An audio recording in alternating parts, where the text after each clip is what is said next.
When a passive-aggressive neighbor threatens my garden paradise, can humor and community spirit become my greatest weapons in the fight against HOA tyranny? It didn't take long for Karen to go from concerned neighbor to the neighborhood menace on a mission.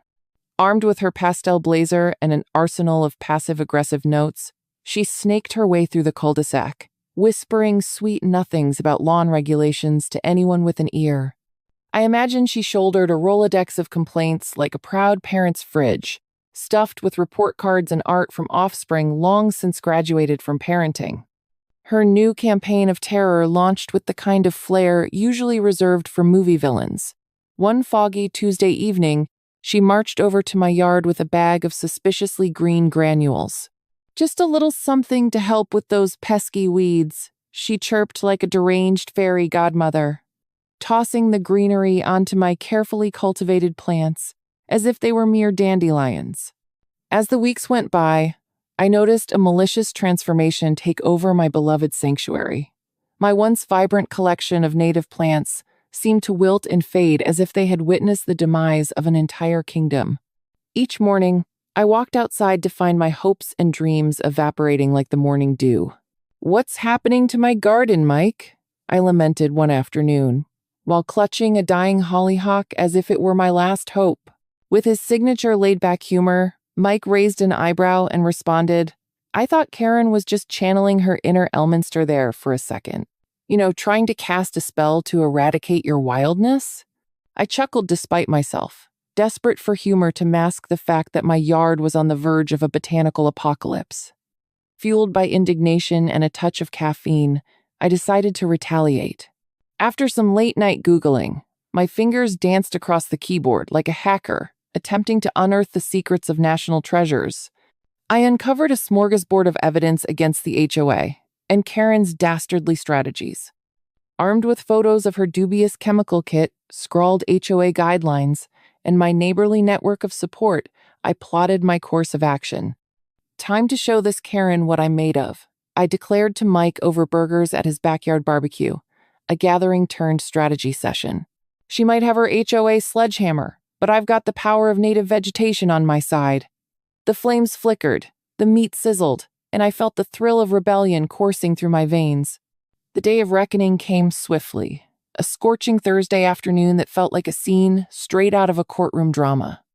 With Mike as my character witness, we strolled into the HOA meeting armed with enough evidence to sink the Titanic. The tension was palpable as I held aloft a photo of my die-hard daisies and their sad, wilting brethren. Karen, however, was resolute in her denial, fingers crossed behind her back, all the while wearing an expression that could curdle milk. "He's exaggerating," she exclaimed, her voice high-pitched and droning like an obnoxious alarm clock gone awry.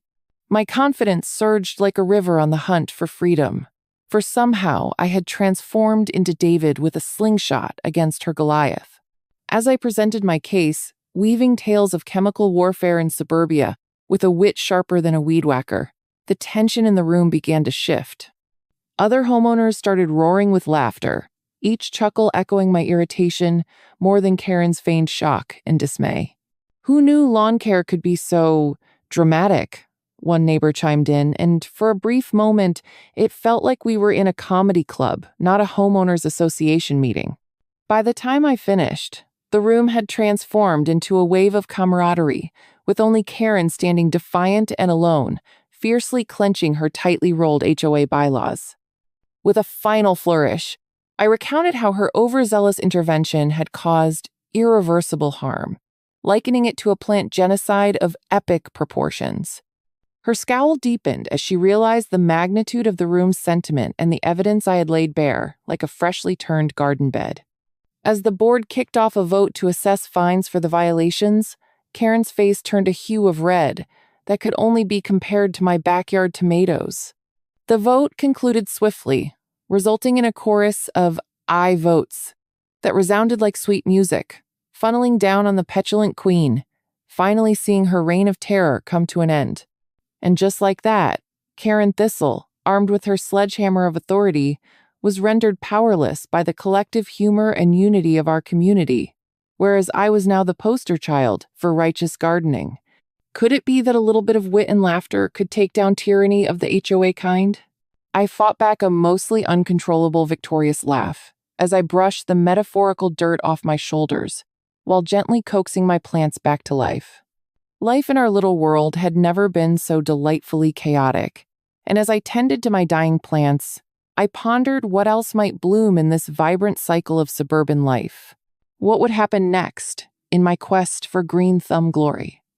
As the dust settled from my victorious HOA showdown, a whisper of tranquility swept through my yard, or, at least, what was left of it.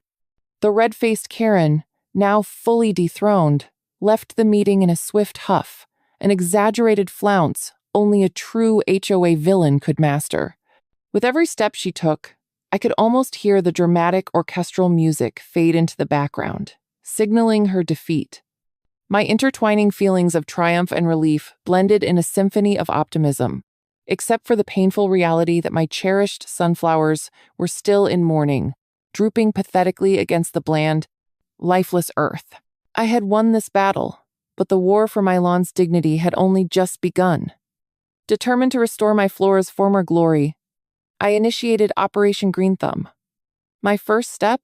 An emergency call to my friend Sarah, a local garden guru and a self-branded plant whisperer. If anyone could help me resurrect my beleaguered greenery, it was her. Oh, Alex, you haven't truly lived until you have nursery plants practically laughing at you, she exclaimed, her enthusiasm infectious over the phone. I envisioned an adventure filled with meticulously labeled perennials and a riot of vibrant colors, nudging me to forget Karen's villainous backstab. Just give me a few hours. I'll wield my shovel and rakes like the knight I was always meant to be, I promised, chugging down the last drops of my OJ mixed with a handy dose of vitamin enthusiasm. When Sarah arrived, she practically skip-hopped through my yard, her flower print dress flaring out like a floral celebration, intent on vanquishing any remnants of despair. Bah! This garden is crying for help. Also, who thought despair could grow this nicely? She chirped exuberantly, skillfully executing her best air scoop of the wilting plants. I laughed awkwardly as I helped her gather supplies, feeling my garden's plight morph into a lively spectacle. We emptied pots, redefined bed borders, and Sarah enthusiastically lectured me about composting while throwing overcooked vegetables into the dugout clods like a true eco-warrior. My plants may have been on the brink of extinction, but with Sarah at my side, the air felt charged with the promise of rejuvenation, and something told me this chaotic ball of energy was just who I needed. Next up, the revenge of the daisies, Sarah declared dramatically, planting vibrant new blooms as if we were artists preparing to unveil a masterpiece. These beauties are going to rise like a phoenix from your lawn's ashes. While she skillfully wielded trowels like wands of magic, I caught a glimpse of the neighbors peeking through their curtains. Perhaps our comical gardening extravaganza turned impromptu performance was inviting even the most stoic of onlookers. In that moment, I convinced myself I was the vegetarian hero of an epic garden saga. With every plant Sarah sank into the ground, I felt lighter, as if I were shedding the weight of springtime shame and suburban gloom. Now, fully swept up in this new project, we played like children in a playground, each seed we planted inspiring us to hatch ridiculous plans. What if we organized a neighborhood garden party?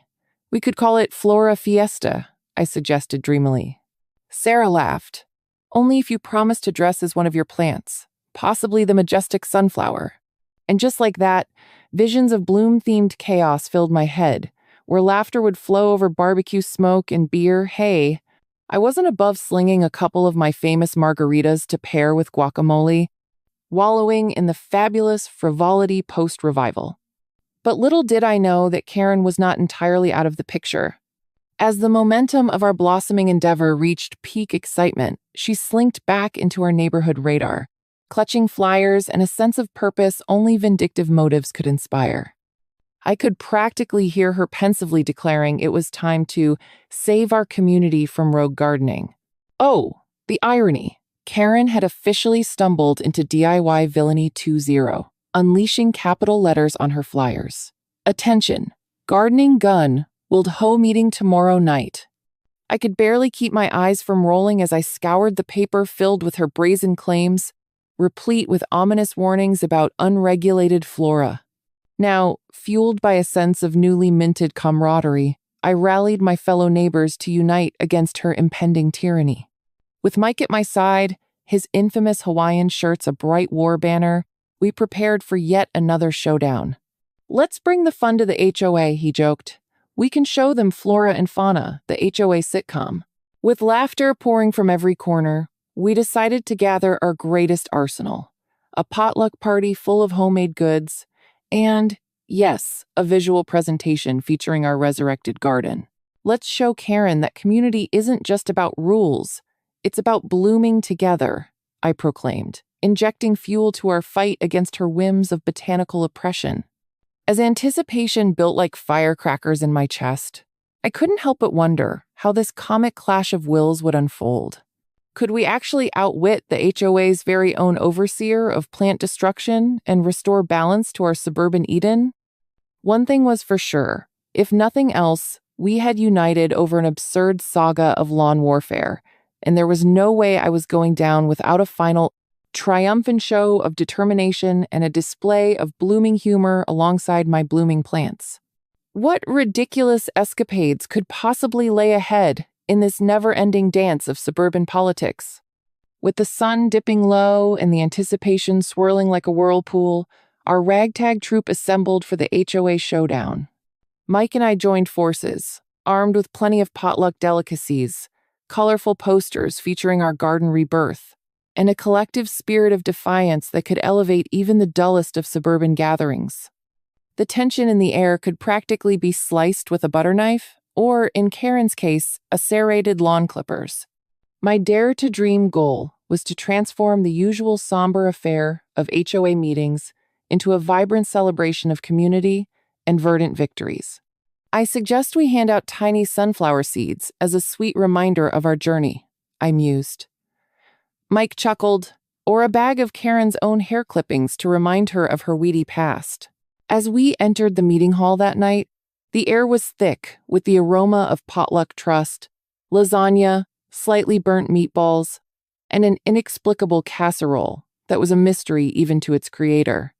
The typical buzzing ambiance of petty bickering and authoritarian decrees pivoted dramatically upon our arrival. A dozen or so faces turned toward us, their collective gasp echoing like a chorus of startled fowls. Karen, perched on her chair like a queen in a fortress of expired coupons and punitive regulations, couldn't help but glare at the unfolding scene of defiance.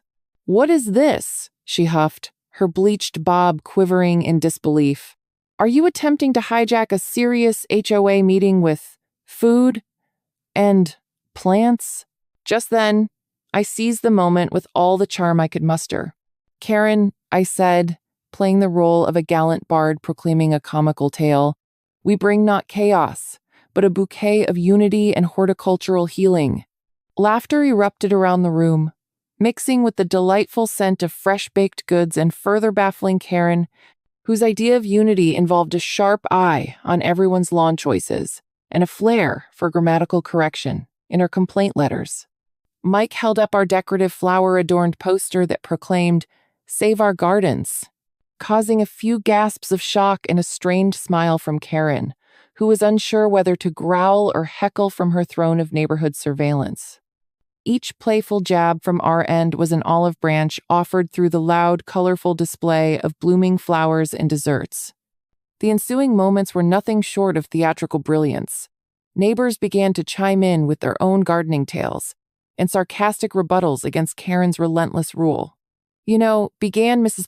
Anderson, her vintage flower power t-shirt stating the obvious, "my petunias had a wild rave last week. They danced all night."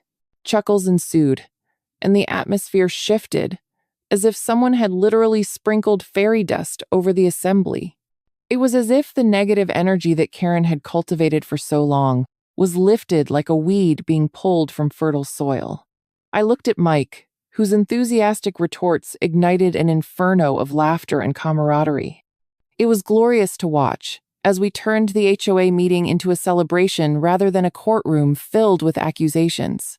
But Karen, however bewildered, wasn't finished with her antics. As the giggles faded into supportive murmurs, she stood, attempting to instill her version of order, clutching a stack of flyers that now seemed almost comical in her trembling hands.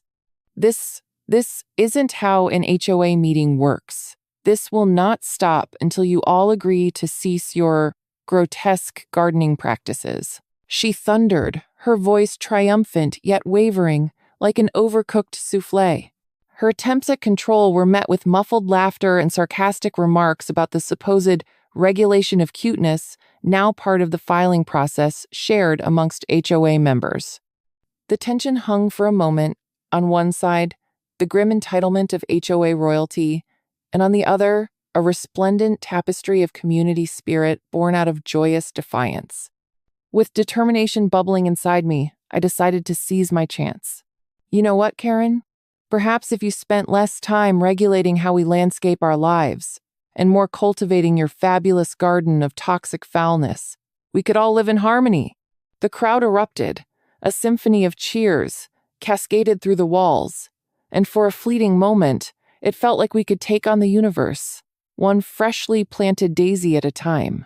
I saw the eyes of other neighbors brighten with a conviction fueled by unity, and suddenly it was clear.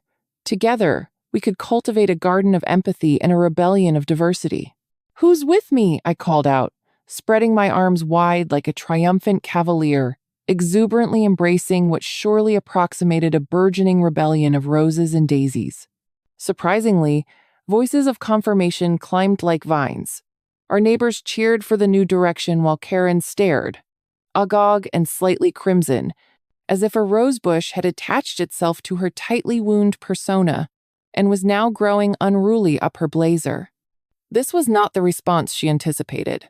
I could see the gears of her annoyance grinding frantically as her hopes of governing our plants fell flatter than a beach pancake. The air simmered with glee, and now sweetened by resolve, as we clenched our gardening tools in strategic solidarity against her oppressive regime. The night wore on, each word an echo of empowerment, and I knew one thing for sure: this was the garden party of a lifetime, and perhaps, just perhaps, we could all rewrite the rules of our native gardens, rendering petty entitlement into the compost heap where it belonged. So, as the laughter rang through the walls, a new chapter of our suburban saga began, and I couldn't help but wonder just how far this audacious rebellion would take us.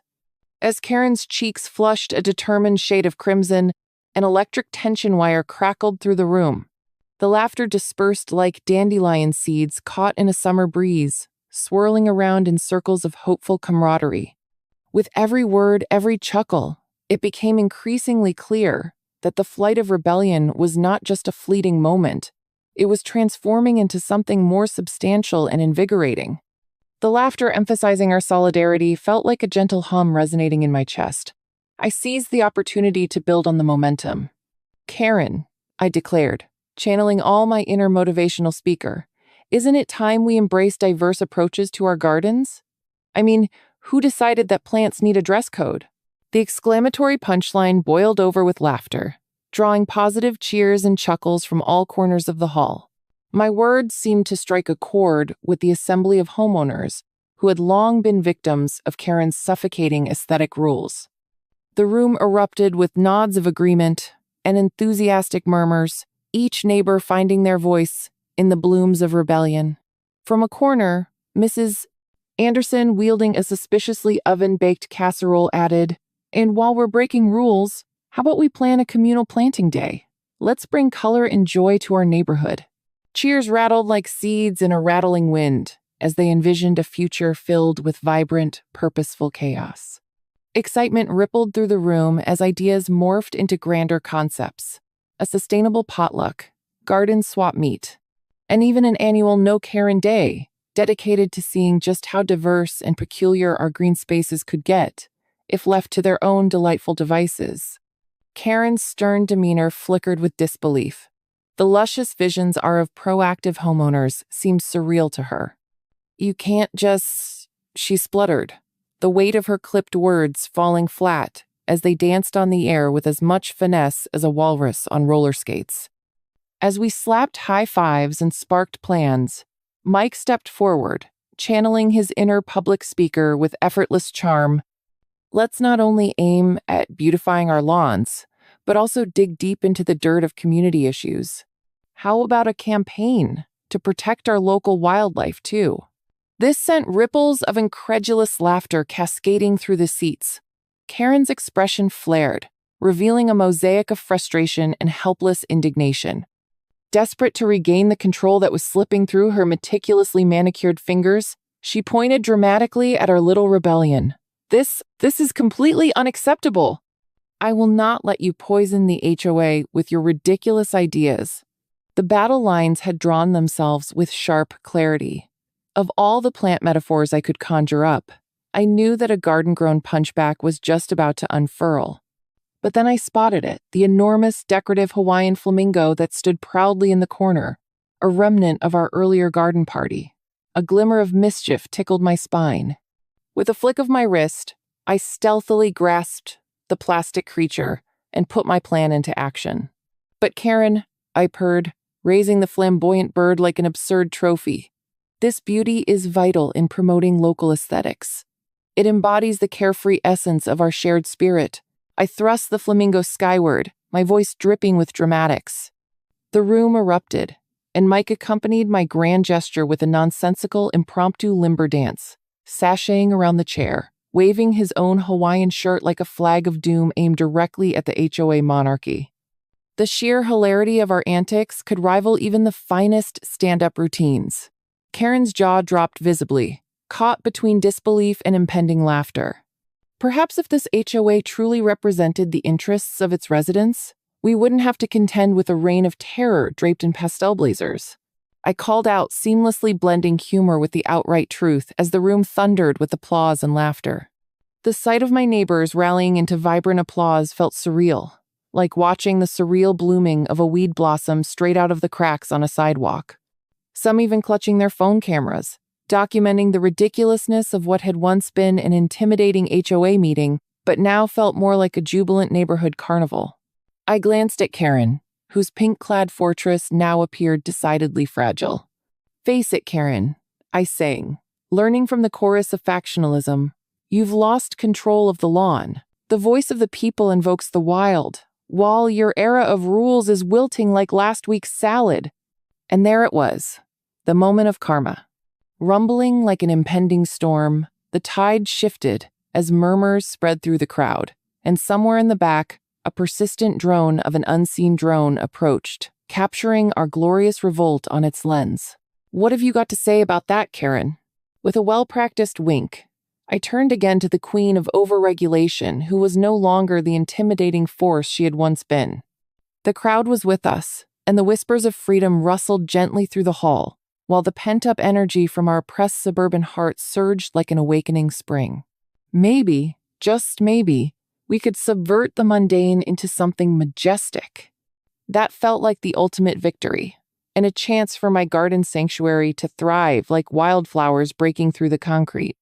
Just as Karen's meticulously polished facade threatened to crack under the whimsy of our joyous rebellion, a chorus of determined voices rose to place a bounty on her gardening regulations, suggesting that the HOA should exist for the community, not suffocate it. As our enthusiasm cascaded like vibrant blooms in springtime, I couldn't help but grin. The promise of a better neighborhood loomed ahead, thick with the fragrant promise of fresh plants and even fresher ideas. And while I may have willingly taken part in a comical uprising, I wondered what delightful absurdities would come to fill our gardens and our lives next. As the momentum of our rebellion coalesced into a raucous celebration, I reveled in the thunderous applause of my neighbors. Karen, clearly out of her league, stood in the midst of our colorful eruption, her rigid pink form bespeaking every ounce of gavel-wielding authority she had cultivated like one of her precious petunias. The vibrant laughter filling the hall was like a refreshing breeze that scattered any last remnants of her musty doctrine. Ironically, as she clutched her clipboard as if it were a life raft in a sea of chaos, I began to ponder the true depths of my own ambitions. Was I merely acting out a garden revolution, or had I unwittingly pulled the first weed from her carefully manicured dystopia? Mike, sensing the need for a comedic capstone, leaned into the audience with a twinkle in his eye. "So, if we really want wildflowers and wildlife to thrive," he declared dramatically, mimicking the bombast of a late-night talk show host, "let's start by turning Karen's lawn into a veritable sanctuary for bees, butterflies, and maybe even a family of foxes. I can already see the first sign off. Beware of wild Karen." The laughter erupted anew, creating a ripple effect that seemed to unsettle even the hawks of the HOA circling around us. Wildflowers and an influx of wildlife seemed absurd, but at that moment, who cared? We were unleashed, and the intrepid spirit of community thrived in our exchange of humorous jabs. Suddenly, it was less about rules and more about transformation, and before my eyes, laughter was morphing our drab HOA into something like a whimsical garden of possibilities. Yet, as Karen squirmed, her face an awkward amalgamation of red and white, I noticed a fine print detail on the agenda. A motion regarding environmental damages caused by neighbor interference had been lurking in the agenda like an ugly weed just waiting to take root. Quick-witted as I had become, it hit me. What if the very act of poisoning my lawn had just thrust her squarely into the footlights of karma? How poetic if her disdain for my flourishing native plants, those little green soldiers of conservation, would backfire spectacularly. As I reviewed the hapless situation before me, I couldn't deny a hint of schadenfreude welling up. It was practically a Shakespearean plot twist, and I was ready to unearth it for all our neighbors to see. As if on cue, Mike had concocted a plan that was just ridiculous enough to work. "Why don't we take a field trip to the HOA office?" he proposed, slapping a hand against his Hawaiian-clad thigh for theatrical emphasis. "Let's drop off a delightful little basket of treats from our blooming gardens, in case they are hungry for more vibrant decor. And by treats, I absolutely mean all the evidence we've been gathering against our faux queen bee." I could almost hear the audience processing the absurdity of the suggestion, like the slow, incredulous nodding of garden gnomes caught in a conspiracy. The audacity of this road trip was beyond anything we had conjured before, but why not? We were already knee-deep in surrealism. It was practically a rite of passage. A flurry of excitement swept through the room as the audacious plan unfolded.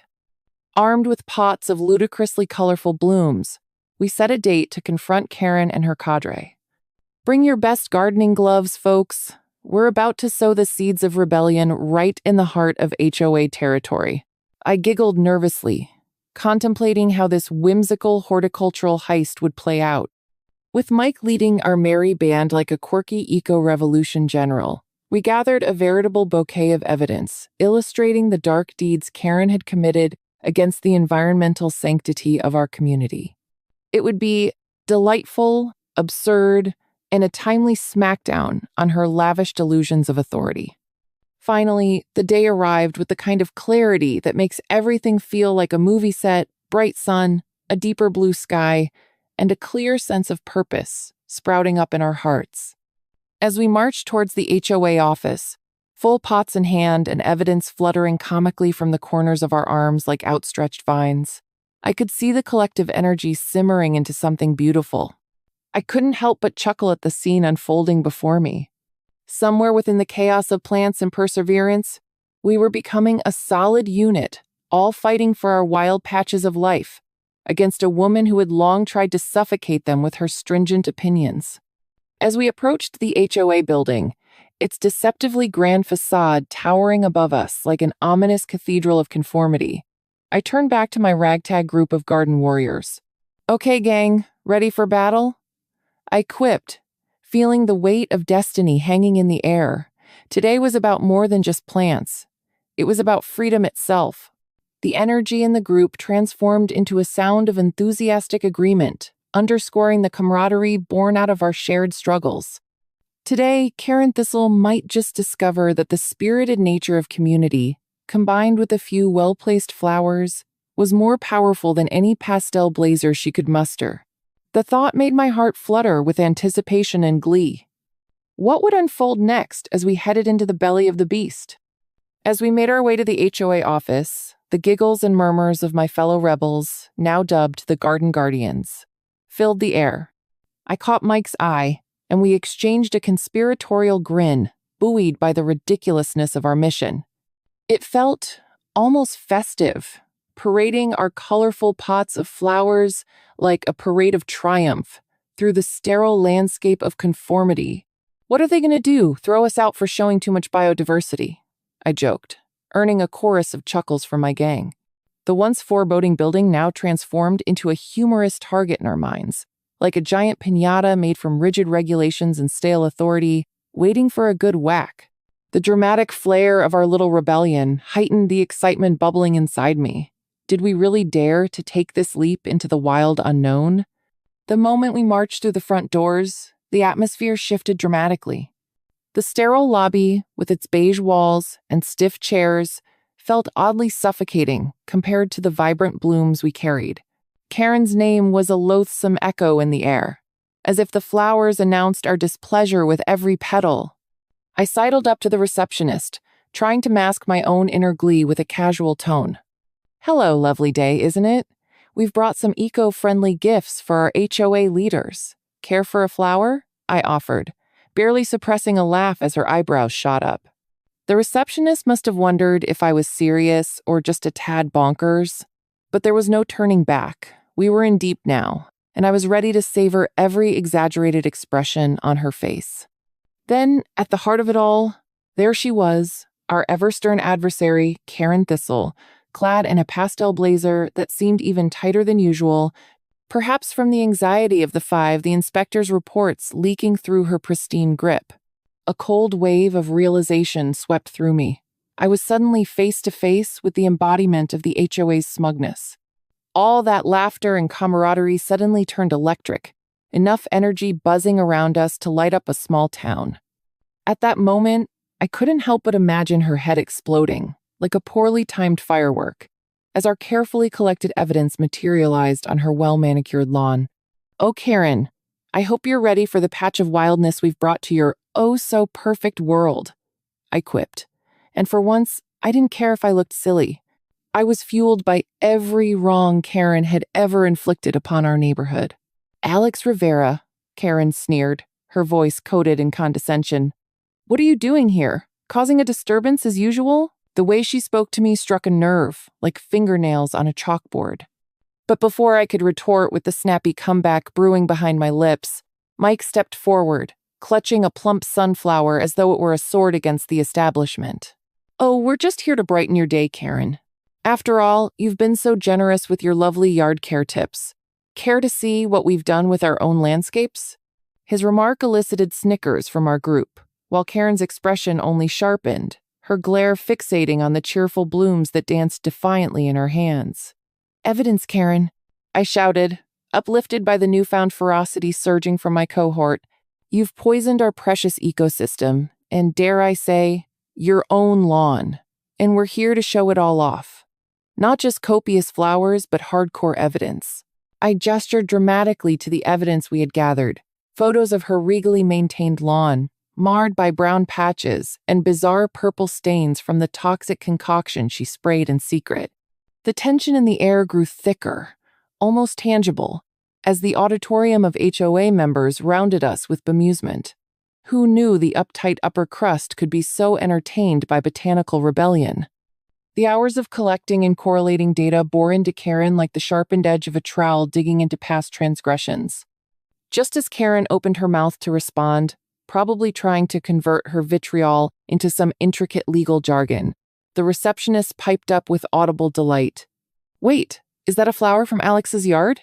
She confusedly pointed a finger toward the snake vine creeping from beneath my pot. "I was just reading about all those native plants promoting healthy ecosystems. They're positively thriving." The way she spoke made Karen misty-eyed, as if witnessing an A-list star taking a selfie with a fan. Suddenly, my hoot of laughter broke uncontrollably free. Who would have thought the receptionist would support our wild ideals?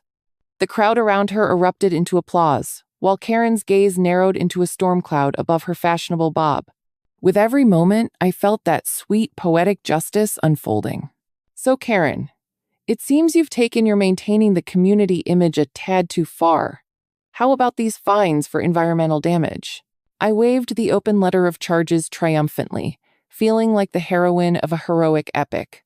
"You're known for wielding authority over us. Well, the worm has turned, and you better hold on to that clipboard to shield your eyes from the truth." The crowd filled with laughter, delighting in the absurdity echoing off the walls. The shenanigans of our rebellion had become not just a fight against Karen, but an anthem rallying the neighborhood towards environmental love and acceptance. Would this fierce confrontation finally claim a victory for nature over pretentious displays of authority? As the faces of the HOA members morphed from bland indifference to curious intrigue, I felt like I had overthrown a Canadian monarch and replaced them with a warm-hearted puppy. The tension hung in the air like a soap bubble ready to burst, and I wasn't about to let it drift away. I tightened my grip on the documentation we had meticulously compiled. We had gathered not just photographs and highlighted reports, but tales of our botanical excursions, complete with humorous anecdotes about my battle with dandelions that had been covertly promoted as a lawn accessory by Karen in her overly opinionated neighborhood meetings. The irony of it all felt deliciously sweet, as if I were about to take a bite of a perfectly ripe watermelon on a hot summer day. Only this watermelon was filled with delightful justice and cheekiness. The glee from the crowd electrified me, and I leaned into it. "Just think of what these fines could mean for our community," I declared, waving the letter like a banner of hope. "We could fund community gardens, promote local bee colonies, or even, dare I say it, install a petting zoo featuring creatures who will always overshadow Karen's prized potted petunias." At that, the laughter crescendoed into a wave of sound. I scanned the audience, catching sight of nods and knowing smiles. Even the grumpiest of the old-timers, who'd usually look like they were chewing on sour lemons, seemed to be momentarily distracted from their own lawn wars. We were becoming an unstoppable force, like a spontaneous block party, merging indignation with laughter. Yet Karen's glacial stare didn't waver, and for a moment I worried she'd just transform herself into a cloud of toxic fumes and float away. "This is absolutely unheard of," she finally exclaimed, her face turning a color that could only be described as malcontent magenta. "You can't just air out your little grievances in front of the entire HOA. You're ruining our prestigious reputation." I took a moment to revel in the irony of that statement. If a reputation built on the shallow foundations of elite conformity was at stake, then so be it. My laughter bubbled up again, and I made no effort to contain it. "Oh, Karen, sweetheart," I replied, my voice dripping with sarcasm. "Are you really that afraid of a few vibrant colors ruining your precious monochrome world?" Boom! The laughter erupted like popcorn in a hot pan. Each guffaw felt like a victory over Karen's unrelenting rules, which had previously turned our community into a facade of plant prison blocks. Next to me, Mike was filling in the ranks with his own commentary, channeling the spirit of a lively stand-up comic. "Honestly, are we really going to pretend that beige lawns are cool? It's time to embrace the vibrant, chaotic, and wonderful that nature has to offer." He playfully waved his sunflower like a conductor guiding an orchestra of farts and giggles, inciting joyous mayhem. I felt like we were mounting a charge of wildflowers, deliberately toppling the absurdity of rigid HOA structures, and each individual stood as a testament against the tyranny of blandness. Karen, on the other hand, was brewing in her deep cauldron of contempt as her helpless attempts to regain control absolutely failed, like butter on a hot stove, slipping and sliding away from her grasp. This is a mistake," she hissed, her bleached bob waving like an angry flag in a storm. "You think this little mockery is going to change anything? You think you can just dance around while I'm left to clean this mess up?" The venom dripped from her tone, even as she struggled in her tailored blazer to regain the appropriate air of superiority she believed she was entitled to. With each of her words, my resolve only strengthened, as if I had shackled the sun's rays to my cause. There's an old saying that echoes through the ages. Karma's a little plant that grows where you least expect it. Little did Karen know, her actions had already sprouted the seeds of her downfall. The outpouring from the audience shifted from one of mere enjoyment to genuine support for ourselves, the community that stood together to create a more vibrant future. Neighbors whom I barely knew began to stand up, waving their arms, a flurry of flowers and native plants in their hands, challenging Karen's reign of monochrome terror. "Down with poison," they shouted half-jokingly, as one lady brandished a particularly large and triumphant goldenrod. There was a stirring hope in the air, a beacon of wildness, seeking to engulf the pretentiousness of the HOA. What began as a mundane HOA meeting had become an uproarious celebration of community spirit, all thanks to a rebellious desire for something beyond the status quo. In the face of impending defeat, Karen realized no amounts of her scowls or raised fingers could quell the tidal wave of laughter crashing down upon her. I took a deep breath, allowing the rush of victory to wash over me. "And just to think," I said, surveying the crowd, "all we needed was a catalyst, a simple willingness to embrace the beauty of flourishing chaos." The crowd erupted again, with applause and cheers ricocheting against the walls like fireworks. As the storm of laughter and cheers echoed around her, Karen's once coveted position within the HOA began to feel as flimsy as the pastel blazer that now hung awkwardly on her shoulders. The universe has a magnificent way of balancing entitlement with a sizable dose of humility. If there ever was a Hall of Fame for epic karmic moments, I was now confident Karen would have an honorary plaque. Knowing this bizarre transformation left me grinning from ear to ear, the weight of oppression lifting like the morning mist. The wildflower revolution that began with my lawn had blossomed into an entire neighborhood awakening, one that celebrated its colorful vibrancy over conformity. If you've ever faced a nightmare neighbor, comment below. I know I can't be alone.